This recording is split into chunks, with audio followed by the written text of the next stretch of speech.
హరహర మహాదేవ శంభో శంకర అంటూ వరంగల్ ఉమ్మడి జిల్లాలోని శైవక్షేత్రాలన్నీ కూడా మారుమోగుతున్నాయి. శివరాత్రి కావడంతో తెల్లవారుజామున ప్రాతకాల పూజలు చేసిన తర్వాత అభిషేకాలు, మహా అభిషేకాలు, రుద్రాభిషేకాలు ఇవన్నీ కూడా శివుడికి చేస్తున్నారు. మనం కాకతీయుల కాలం నాటి చారిత్రక 1000 స్తంభాల దేవాలయంలో స్వామివారికి ఉదయం నుంచే ప్రాతకాల పూజల అనంతరం కూడా అభిషేకాలు ఇస్తున్నారు. సామూహిక అభిషేకాలు చేస్తారు. శివుడిని తమ ఇంటి దైవంగా చేస్తారు. ఒక శివుడికి సంబంధించిన ఆలయంలో మాత్రమే గర్భగుడిలోకి భక్తులు వెళ్ళడానికి అవకాశం ఉంటుంది. మరే ఆలయాలకు కూడా వేరే పూజారులు తప్ప ఎవరిని కూడా లోపలికి రానియారు. కానీ శివుడు మాత్రమే బోలాశంకరుడు, ఆయన కోరిన కోరికలు తీరుస్తాడు అనేది నమ్మకం. కాబట్టి ఆ దేవుణ్ణి లోపలికి వెళ్ళి అభిషేకం చేసుకోవడం అనేది చాలా విశేషంగా మనం చెప్పుకోవచ్చు. అయితే ఇంకొకటి రుద్రేశ్వర ఆలయం త్రికుటాలయంగా చూస్తారు. ఇదే సేమ్ టైంలో కళ్యాణ మండపం కూడా ఉంది. ఇక్కడ కళ్యాణ మండపానికి సంబంధించి పునర్నిర్మాణం జరిగింది. 18 ఏళ్ల పాటు ఈ నిర్మాణం జరిగింది. 19 ఏళ్లకు మళ్ళీ ఒకసారి ఈ నిర్మాణంకు సంబంధించినటువంటిది పునఃప్రతిష్ఠ చేశారు. ప్రస్తుతం అందులో శివుడికి సంబంధించినటువంటి కళ్యాణం అంతా కూడా చేశారు. కేంద్ర మంత్రి కిషన్ రెడ్డి ఇందులో పాల్గొన్నారు. మరోవైపు ఉదయం నుంచి కూడా భక్తుల తాకిడి అదే విధంగా ఉంది. పెద్ద ఎత్తున భక్తులు వస్తున్నారు. వచ్చినటువంటి భక్తులంతా కూడా స్వామివారిని దర్శనం చేసుకోవడం, కొంతమంది అభిషేకాలు చేసుకోవడం ఇదంతా కూడా చేస్తున్నారు. కొంతమంది భక్తులు ఉన్నారు, వాళ్ళతో కూడా మాట్లాడదాం. ఎట్లా ఉందంటే శివరాత్రి అనగానే శివుడికి పూజలు చేయడం కావచ్చు, లేదా జాగారణకు చేయడం కావచ్చు, ఇవన్నీ కూడా ఎట్లా ఏమేమి చేస్తుంటారు? మేము పొద్దున్నే 5 గంటలకు లేచి తలస్నానం అవన్నీ చేసి టెంపుల్కి వచ్చామండి. చాలా పబ్లిక్ ఉన్నారు ఇక్కడైతే. మాకు చాలా సంతోషంగా ఉంది దేవుని దర్శనం చేసుకోవడం. జనరల్గా శివరాత్రి అనగానే ఏమేమి చేస్తుంటారు? అంటే ఎలాంటి పూజలు చేస్తుంటారు, లేకపోతే ఈ రోజంతా ఎలా ఉంటారు? ఉపవాసాలు ఉంటాము. నైట్ అంతా నిద్రపోకుండా జాగరణ చేస్తుంటాము.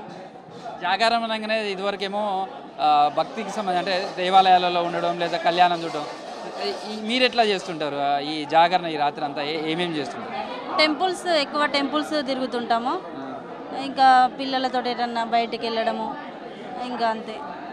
ప్రస్తుతం అయితే భక్తులతో చూడవచ్చు, ఆలయం అంతా కూడా కిటకిటలాడుతుంది. పెద్ద ఎత్తున భక్తులు వస్తున్నారు. స్వామివారిని దర్శనం చేసుకోవడానికి వస్తున్నటువంటి భక్తులతో అయితే ఆలయం అంతా కూడా కిటకిటలాడుతుంది. అంటే శివరాత్రికి సంబంధించి వస్తే ప్రత్యేకంగా శివుడికి సంబంధించినటువంటి బోలాశంకరుడిగా ఉంటాడు.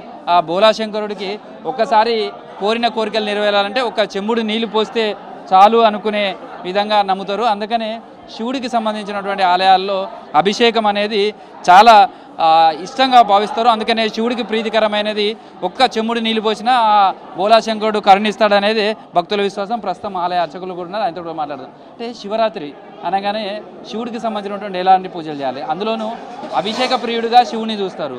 ఈ అభిషేకాలకు సంబంధించి ఎట్లా జరుగుతుంటాయి, ఈ అభిషేకం చేయడం వల్ల ఎలాంటి పుణ్యఫలం లభిస్తుంది అనేది నమ్మకం. వాగర్ధావ్య సంపృక్తో వాగర్ధ ప్రతిపత్తయే జగతః పితరో వందే పార్వతీ పరమేశ్వరవు. ఈ జగత్తుకు తల్లిదండ్రులు ఎవరైనా ఉన్నారు అంటే ప్రతి వాడికి వారి యొక్క తల్లిదండ్రులు అనేవి ఉంటారు.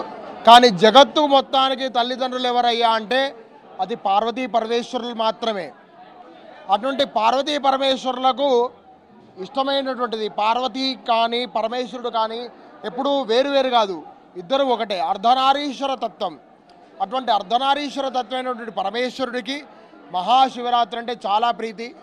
మనకు సంవత్సరంలో 45 నుంచి 50 సోమవారాలు, 11 మాస శివరాత్రులు వస్తాయి. ఒక మహాశివరాత్రి వస్తుంది. మనకు శివపురాణం ఏం చెప్తుందంటే ప్రతి సోమవారము, ప్రతి ఏకాదశి, ప్రతి పౌర్ణమి, అమావాస్య, మాస శివరాత్రులన్నీ కూడా మనము శివుడి యొక్క దీక్ష పాటించాలి అని చెప్తుంది.